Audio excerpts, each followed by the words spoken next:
They had been told that they would soon be taken to paradise.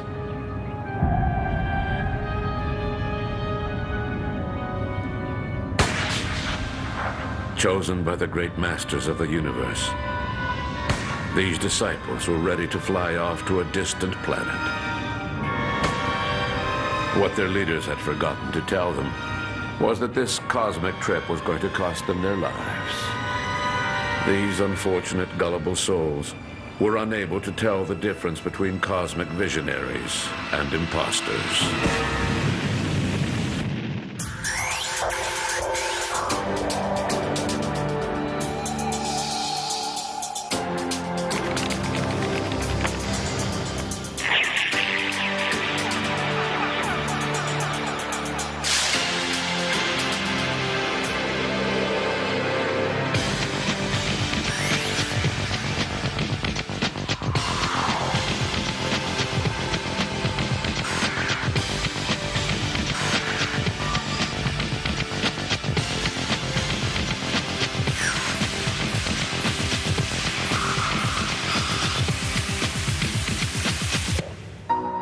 In October 1994, the horrific incidents involving the Order of the Solar Temple, which took place in both Switzerland and Quebec, put the spotlight on the hidden world of cults, which were created during what is now referred to as the contactee movement. In 1952, an American immigrant of Polish descent gave a whole new meaning to UFO sightings. Before a room full of press agents eager for a sensational story, George Adamski said that he had telepathically received a message telling him to go to the Mojave Desert, where he saw a spaceship. Adamski claimed that he was in contact with the pilot of the craft, who said he came from Venus and was here to warn humans of the dangers of nuclear weapons. Adamski's story was hailed by UFO groups as proof that UFOs were of extraterrestrial origin.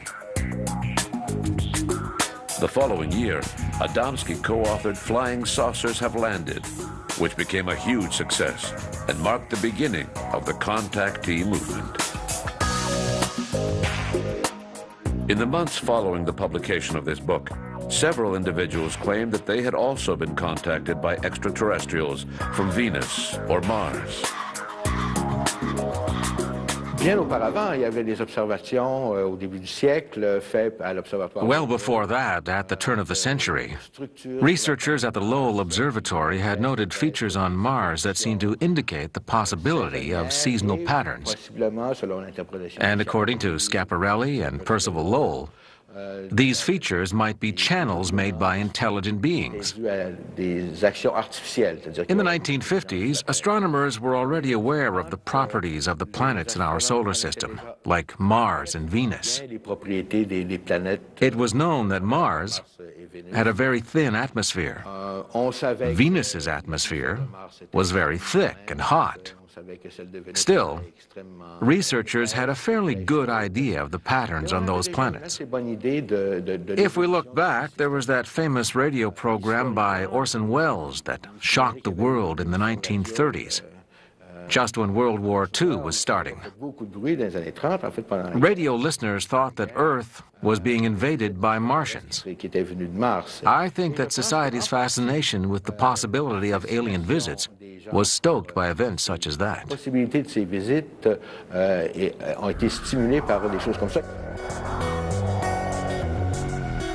Astrophysicists and photography experts proved scientifically that Adamski's claims had to be false. From then on, UFO groups distanced themselves from the contactee movement. Ignored by the UFO community and often ridiculed by the media, the contactee movement developed on the fringes. Nowadays, there are hundreds of these semi-religious groups who believe that we are in contact with extraterrestrials. Head of religious studies at Laval University in Quebec City, Alain Bouchard takes a keen interest in these new religious beliefs. If we look at the number of groups generated by the contactee movement, we're talking about several hundred. But they're mostly small groups with just a few members each. We would need field researchers to find them all. In most cases, the group only lasts as long as its founder is alive, or until the novelty of a revelation dies down.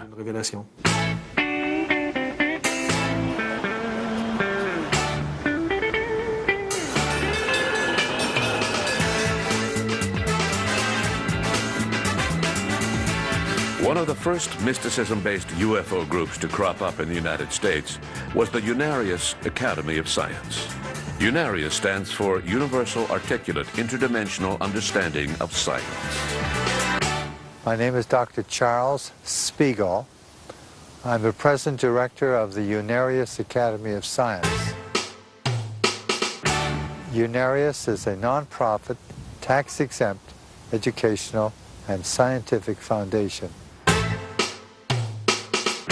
33 spaceships that will land right here on this land. In fact, I can point right up here where this sign is. It says, "Welcome, Space Brothers." Despite the fact that its two founders had left their mortal remains on Earth and extraterrestrials had failed to show up at the appointed contact times, Visionaries continues to flourish with more than 6,000 members.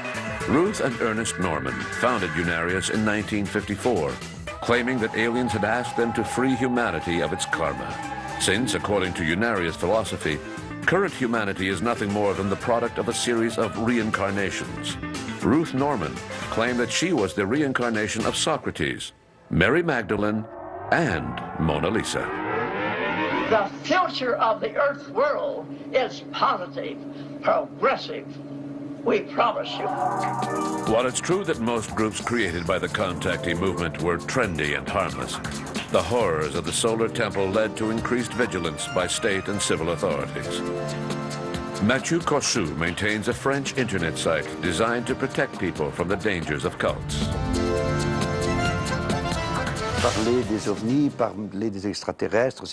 People like to talk about UFOs and extraterrestrials. There's a certain mystery to them. In the US, a lot of subjects were raised by contactee groups. For example, a while back, there was a guru who used to talk about universal energy, a Master Dang, that was his name. He supposedly received instructions from higher beings who came to see him while he was traveling on an airplane. There was also Isozen, a sect whose guru received messages.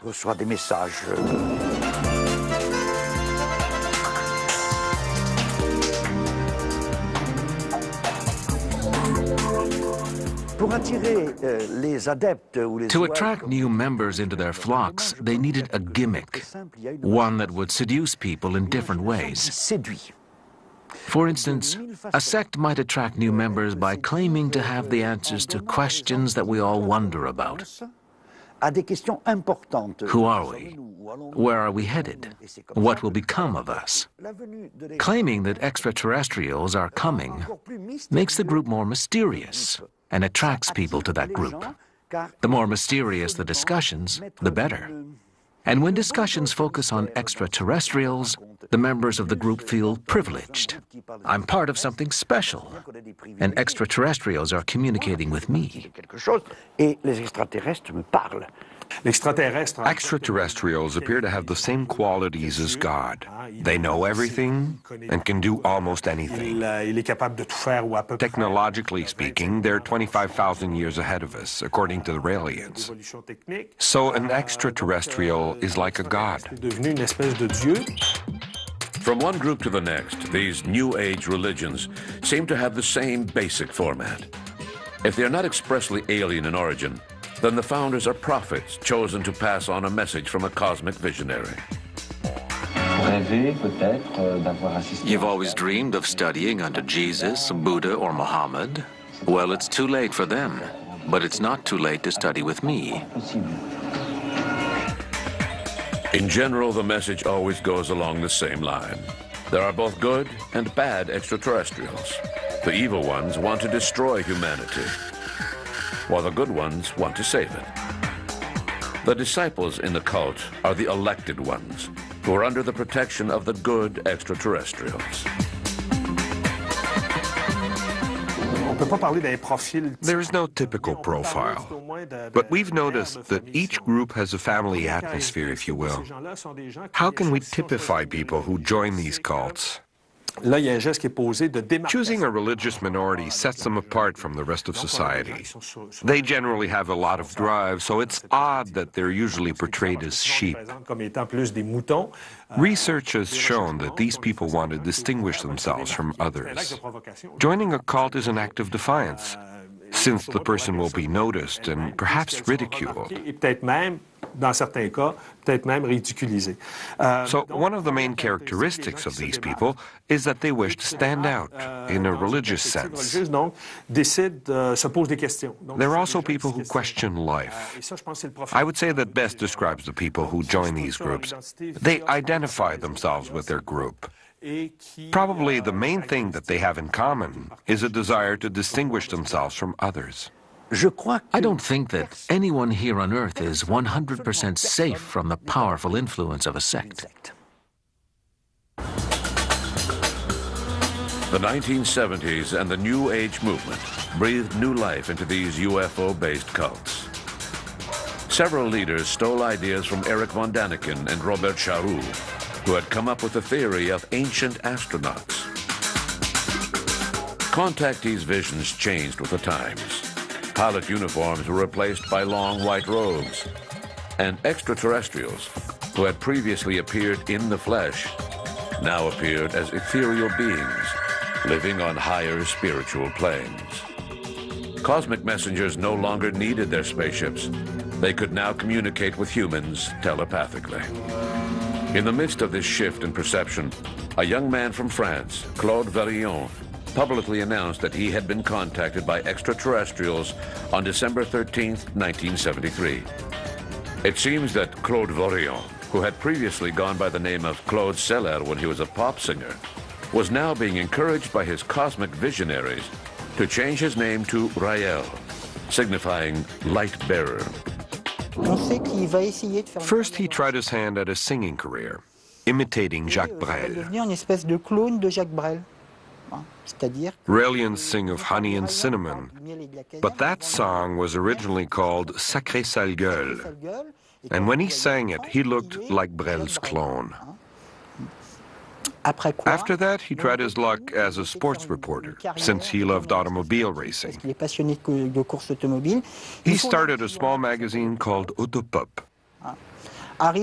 But when the energy crisis hit in the 1970s, his magazine went down, since auto racing had stopped due to energy restrictions. Then he appeared on a French television program called Le Grand Échiquier. He explained that one day while walking in the Auvergne Volcano Park, he met up with some beings who said that they were Elohims. They're about 4 feet tall and had contacted him to pass on a message. In 1973, I was a reporter for an auto racing magazine in France. As I was walking through the Auvergne Volcano Park, I saw a bright spaceship land near me. A small being came out of the craft and gave me a message, which you can read in this book, True Face of God. It's available in all bookstores in Quebec. This message explains that in the beginning, when there was no life on Earth, these extraterrestrials came and created life on Earth. Okay. From then on, people began to contact him after they saw him on television. That's when the movement started. As far as we know, in the beginning, Claude Varillon was not an authority figure, someone who takes himself too seriously. He was just a guy with a message to deliver, right? Then gradually, as I see it, he began to get off track. The attention went to his head. The approach changed from a laid-back atmosphere where no one was really in charge. There was no authority figure. This was back in the 1970s when there was a sexual liberation movement happening and everyone was talking peace and love, to an approach that's entirely different today. If you compare the Claude Vorillon that people knew back in the 1970s with the beloved prophet, as he is known today, dressed in his cosmonaut outfit that smells like mothballs, it's amazing to see how he has changed. I think that as he went along, Claude Vorillon became a typical example of someone who is guru-fied. He became richer and richer. How much do we know about the truth of his original story? We do know that it contains a lot of contradictions. For example, we checked the weather conditions on the day that he supposedly met these beings, and it doesn't match what he said. There was a program on the M6 network in which a childhood friend of Claude Vorillon's was interviewed. And this friend said that during the course of a meal together, Vorillon had told him something like, "In any event, I made up the whole thing. You already knew that. It's not news to you." According to Roland Chevalère, Vorillon came up with this tale, people believed him, and he was suddenly in the limelight with more social status than ever before. If you look at the description of Claude Vorillon given by Jacques Chancel, he was an ordinary middle-class guy who wore glasses. Then if you look at Claude Vorillon in the 1970s, he appears more lively and liberated.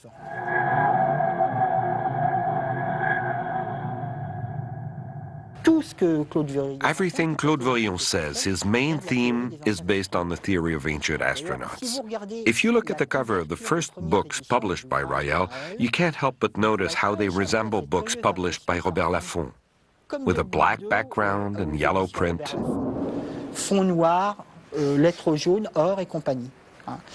If you read Claude Vorillon's books, you soon realize that they're full of plagiarisms. And his story about the Elohims? That's a plural Hebrew word, which for some people means extraterrestrials. That explanation comes from an author named Jean Sondier, who wrote a book called The Moon Outpost of the Gods. What's interesting is that if you bring up these facts to the Raëlians, they will simply tell you that other people had insights before he did, and that doesn't make him any less important. But as you dig deeper, you find plagiarism upon plagiarism. The shape of the flying saucer, for instance, obviously came directly from Adamski. The only difference was that Adamski described it and Claude Vorillon drew it. The similarities go on and on. He even used the symbol of the Star of David with a swastika in the center, which he stole from Adamski as well. It was mentioned in Adamski's book, Inside Spaceships. Everything that Claude Vorillon says has already been said by someone else before him. He simply puts a different spin on it and simplifies it. When you're familiar with other authors, it's more like bad science fiction than anything else. It's plagiarism pure and simple. And when I say he copied other people, I mean dates too. Not only did he steal the image of the flying saucer from Adamski, he also stole the date that the incident happened, December 13th. Unlike France, where a climate of intolerance close to that of a witch hunt has been felt since the Solar Temple tragedy, we must resist the temptation to compare all cults or religious minority groups to extremists like the Solar Temple or Heaven's Gate. In actuality, very few of these groups are a real danger to their followers. The Raëlian movement founded by Claude Vorillon may seem troubling since it is on the fringes of society, but it is still nothing more than a cult. People seem to have started thinking that the Raëlian movement is another religion, a sect that believes in God. No. I recall that my original messages were misconstrued by the tabloids. We're anything but a sect. We don't believe in God. We believe in extraterrestrials who are beings like you and I, but much more technologically advanced than we are, creating a sort of cultural shock at the technological level. It's a bit like the movie The Gods Must Be Crazy, where an empty Coke bottle lands on the ground and the bushman thinks to himself, the gods must have sent this. There are no gods, and there's no such thing as a soul. That being said, how can we possibly be qualified as a sect? I don't understand. I wish to repeat that our religion, as you call it, is not religion at all. It's science. The secularization of religion has led to a drop in spirituality within society. It's as if science was taking the place of religion. Religion is becoming more secularized, while science is becoming more spiritual. Science leads to technological advances. That was one of the traits of the 1950s, a movement towards idealizing technology. Even today, we're fixated with technology. Just look at computers. If I want to be socially accepted, I need a laptop computer and a cell phone. It's almost as if we identify ourselves with our technology. We live in a society where technology is all around us. The same thing happened to religion as well. What we need to understand is that thanks to technology and science, the world we live in 20 years from now won't look anything like it does now. I'm telling you, it'll be totally different. People think that evolution is progressing at a constant rate, and it will take us centuries to advance. That's just not true. Why? Because of computers. That's what I explain in this book. Computers become almost twice as powerful each year. To sum it up, we've discovered more things in the past 20 years than we have in the entire history of the human race. In the next 10 years, we'll do the same thing. Then in 5 years, then in 2 years, then in less than a year, then in 6 months, then in 3 months. If we add up all those time frames, we arrive at 2020, 2025. By the time we get to that period, we'll be discovering more within 1 week than we did in the history of the human race. Then, in a day. Eventually, we will get to the point where transhumans, as I like to call them, will be able to discover major principles within the space of a minute. By 2020, 2025, we'll know everything. Extraterrestrials are the gods who created us, just like the Bible says that God created us. We have taken the biblical model and changed the word God to extraterrestrials. And we have replaced all of the acts of God with technological know-how, laser beams, clones produced in the lab, and so forth. Cloning is a tool mentioned in the message from the Elohims.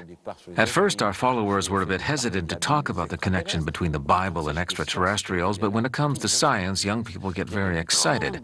There's a big difference between the old academic scientists who are against anything new, which is normal since they're old and tired, the dinosaurs of science, and today's youth, who flock to us by the thousands, full of enthusiasm. We stated our mission from the outset 27 years ago. We're in favor of technological advances. That's why I wrote this book, Yes to Human Cloning. We're not just in favor of cloning, we're also in favor of genetic engineering. We're in favor of genetically altering plants. If you give me a choice between 2 boxes of strawberries, one of which is grown normally and the other genetically altered, I would immediately pick the box that was genetically altered. They contain far less pesticides, and even though they have modified genes, the digestive system can still break them down. They pose no threat to the human body. So-called normal plants are huge polluters. They are the reason why pesticides, herbicides, and fungicides are sprayed into nature. With genetically altered products, we are actually protecting the environment.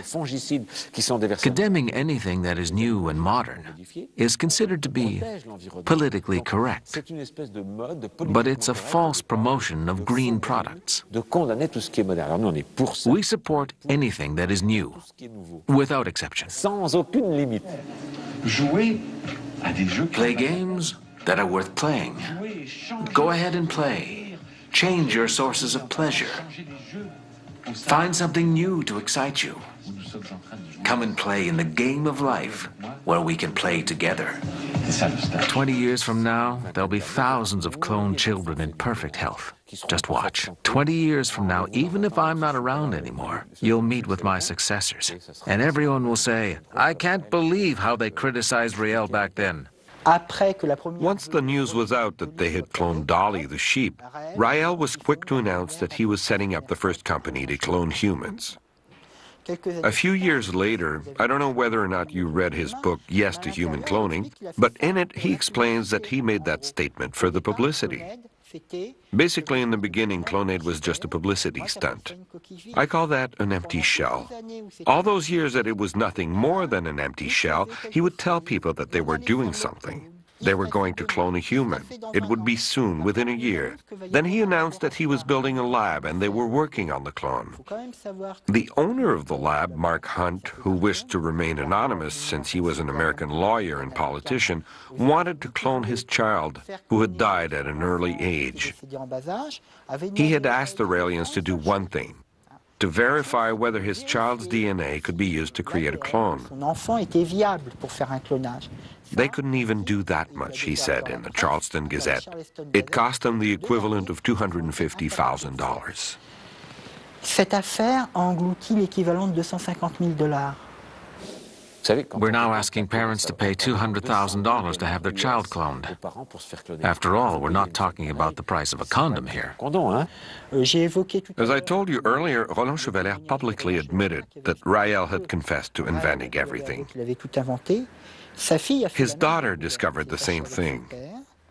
She got upset at her father, and as a result, she was excluded from the Raëlian movement, excommunicated, as it were, and her cellular plan was cancelled. Your cellular plan is what allows you to be cloned on the Elohim's planet. The Raëlians don't believe that we have a soul. Without a cellular plan, you can't come back to life. You're dead forever. So here, his own daughter was excluded from the Raëlian movement, and her cellular plan was cancelled. Why? What I heard from ex-members is that she went around saying that her father was making up lies. Her name is Aurore Vorillon. Other than the family problems caused by his speeches, Raël has been free to spread his teachings throughout Quebec. Perceived as amusing by the majority of the population, Raëlian theories are for the most part harmless, according to experts. If we look at these groups as a whole, we see that their emergence reflects changes in our society, especially in the area of religion. The Raëlian movement reflects changes that have taken place in Europe and North America, especially with regards to the Catholic Church. I think that these new religions, and the Raëlian movement in particular, are symptomatic of these changes in our society. What are the main characteristics of our society? Freedom and democracy. I think that the creation of these groups is actually a very positive sign. It means that we live in a society where we allow the creation of new concepts, even if they may at times seem bizarre. Taken from this angle, I don't think that we should see a danger in them. They're a sign that democracy is working. What worries me is when a group puts someone up on a pedestal, and that person starts losing sight of reality. From their pedestal, the person may start believing that anything is possible. They could say pretty much anything they wanted to, and people would believe them. I've read some of his material, and I thought to myself, this can't be possible. He goes on and on. It's like a joke. He's just rambling on. He's got to be aware that he's just spouting nonsense. It's as if he's testing his followers, pushing them to their limits. The problem is that they don't seem to have a limit. As time goes on, it just gets worse. What do I see as the danger when someone is that high up, always on a pedestal? They lose their sense of perspective.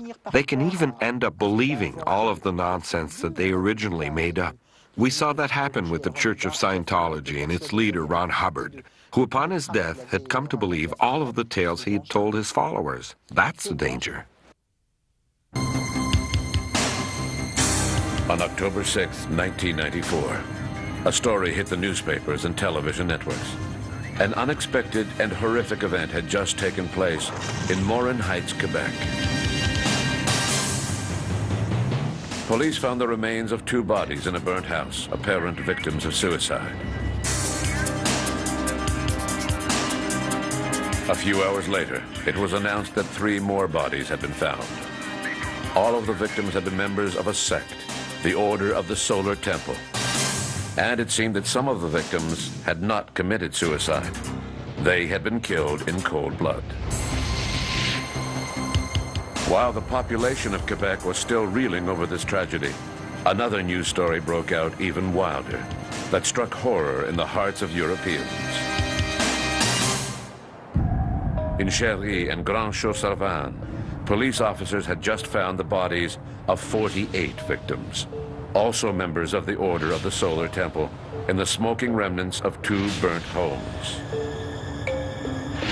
In total, there were 53 deaths, including several children. Journalists and police officers in Quebec and Switzerland sought a reason why the members of this sect would have done such a thing, and they discovered the disturbing teachings of the Solar Temple. The names of the two main leaders were released to the public. Joe DiMambro, the high priest of the temple, and Luc Jouret, a man who used his charisma to attract new members. François Bourbeau, the director of UFO Alert Quebec, remembers the first time that he met Luc Jouret. When did I meet Luc Jouret? It was in 1985 during his first visit to Quebec.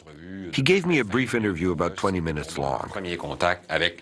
I saw him again in the fall of 1989 when I introduced him at a 3-hour-long conference in Quebec City.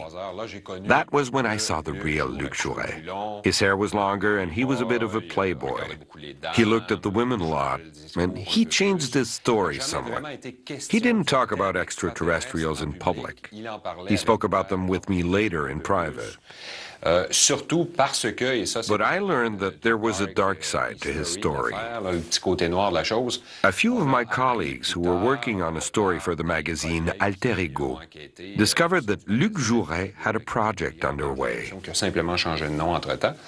with a large investment corporation in Toronto, Clarkson Gordon to be exact, an accounting firm, to build a hotel in Shawinigan worth $13 million with a circular runway for flying saucers to land on.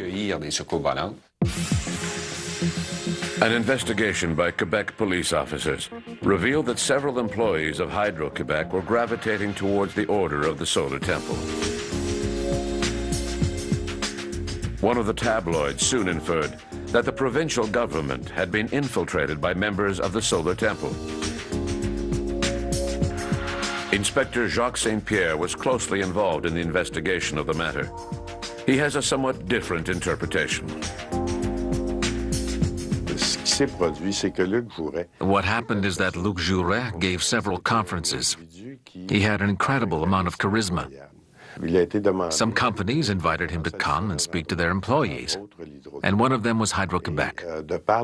He had such a charismatic aura about him that some people were drawn to what he had to say. Some people believe in religion, while others have lost faith. They no longer have any lifetime dreams or goals. They've achieved everything that they hoped to achieve, and now they're looking for something new to latch onto, to feel alive again. That's what happened in some cases. Certain people may have found something interesting in what Luc Jouret had to say and decided to join his cause.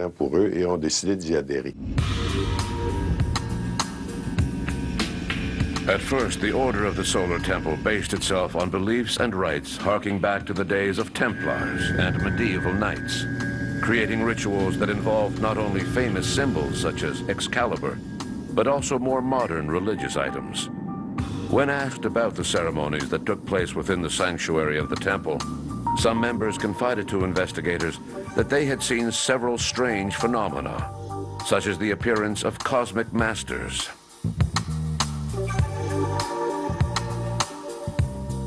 Some of these visions, or should I say illusions, were likely created using classic techniques practiced by magicians, or perhaps a sophisticated holographic projector.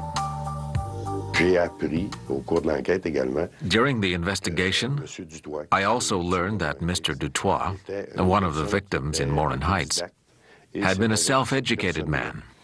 He would have been capable of producing a machine to project holograms. The reason why Mr. Dutoit died is because he knew everything that was going on. He couldn't stick around here on Earth. He had to be killed.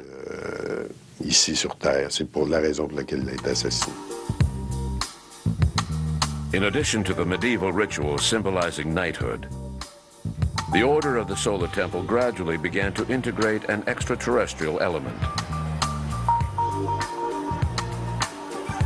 When the time came, temple members would have the exclusive privilege of being transported across the galaxy to the planet Sirius, where a better life awaited them. The fact that they were expecting the world to come to an end did not make them dangerous. Christianity has existed for 2,000 years and is based on that belief. We have no criteria for determining how dangerous a group is becoming. As is often the case, right up until a week before the tragic events, we had no idea that anything was going wrong. All we know is that it builds slowly, like internal combustion, and it only takes a minor shift within for panic to strike, and then boom. Les jours de Joe DiMambro étaient comptés, c'est que Joe DiMambro's days were numbered. était une personne qui When we investigated, we discovered that he had been very sick. He was not expected to live long. possiblement que si Since he didn't have anyone to replace him, to take charge of the solar temple once he was gone, the days of the order itself were numbered as well. probablement amené That was probably what drove Joe DiMambro to decide that the time had come for the trip to Sirius. le voyage vers Sirius There was no one to carry on the temple. parce qu'il n'avait pas de relève pour lui. Even if we can try to understand what was going through Joe DiMambro's mind when he announced that it was time for the trip to Sirius, it's even harder for us to understand why he wasn't content to just take volunteers with him, why he chose to murder certain members of the Solar Temple.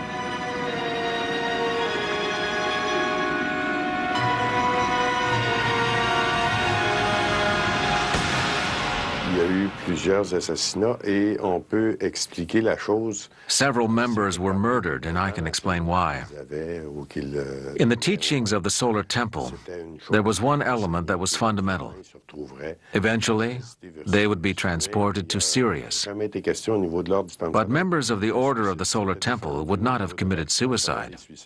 Suicide was forbidden within the temple. C'était par le feu. The only way to be transported to Sirius was by fire. Il y en a qui croyaient à l'ensemble Among the victims, there were people who actually believed the teachings. ces deux choses. But as you know, there's a big difference between believing something and acting on it. Croyaient qu'un jour il serait mort. So some members believed in the teachings, believed that they would someday find themselves on their way to Sirius, but not necessarily when Joe DiMambro decided they would. C'était une chose qui en Numerology was important to them and played a key role in their teachings. nombre de victimes So they needed a precise number of victims. dans les membres qui étaient Since the number of members willing to make the trip with Joe DiMambro was lower than the predetermined number, arrivés avec le chiffre they decided that they needed to kill enough members to make up the difference. assassinat pour certains membres qui voulaient amener avec eux. Vous savez, là aussi, vous me demandez quels sont... If you were to ask me what the leaders of the Solar Temple said to their members, what they hoped to gain, I think the answer is quite simple. They wanted the same thing as every guru in charge of every sect: money and power.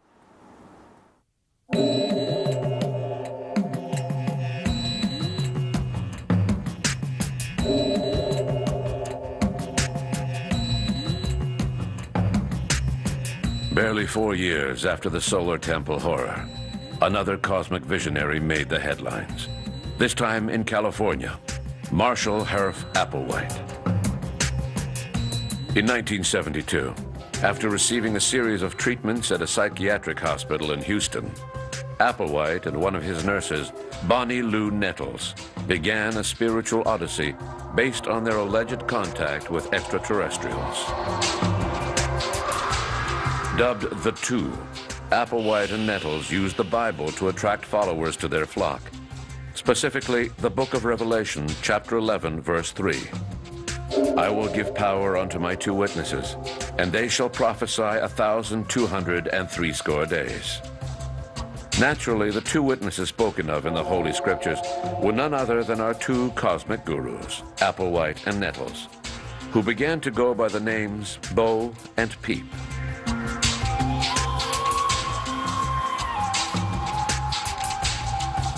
Through telepathic contact with friendly extraterrestrials, the gurus learned that evil extraterrestrials were preparing to destroy the human race. Their cosmic visionaries instructed them to identify a group of chosen ones to be removed from Earth and placed in safety. In the spring of 1997, UFO researchers noticed a strange light at the tail end of Comet Hale-Bopp. Marshall Applewhite, who had changed the name of the group to Heaven's Gate when Nettles died in 1985, said that he was certain this light was the famous spaceship coming to take the disciples away, despite formal contradictions by professional astronomers. Heaven's Gate was a much more self-contained group. If there was any interaction with the outside world, it would have been through the internet, since several members had websites. But overall, they operated as a small group and kept to themselves, which led to the incidents that took place in California.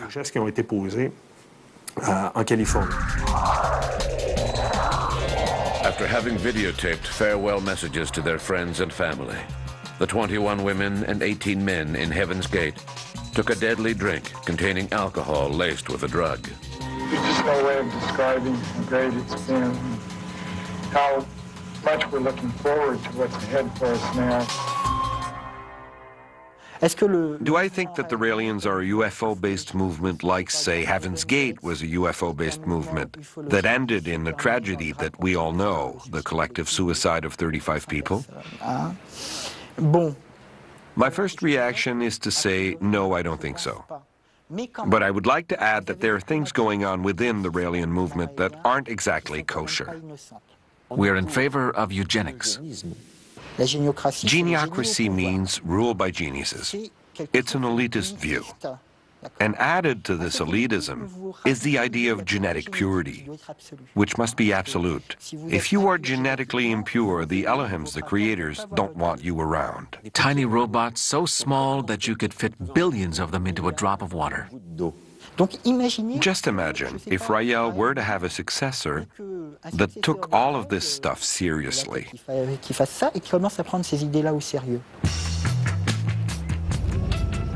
The tragedies that took place within the Order of the Solar Temple and Heaven's Gate make us wonder if perhaps legislators and the police should take more drastic measures to prevent any further carnage.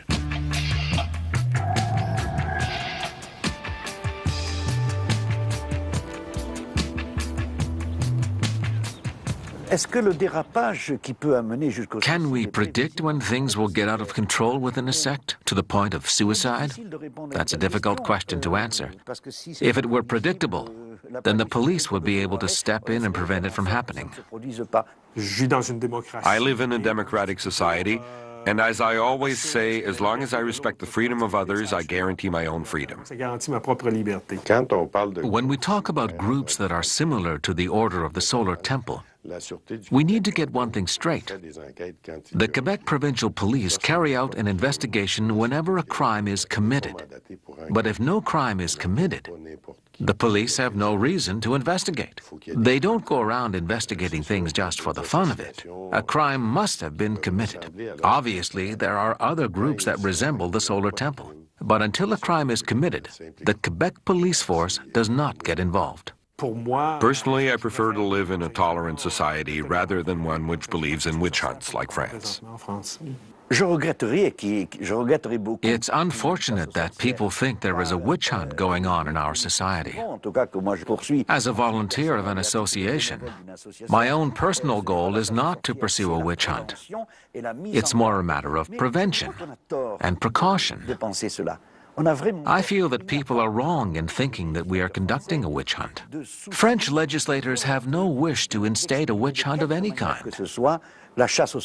France is a democratic country, a secular state. It's important to separate spiritual matters from worldly matters.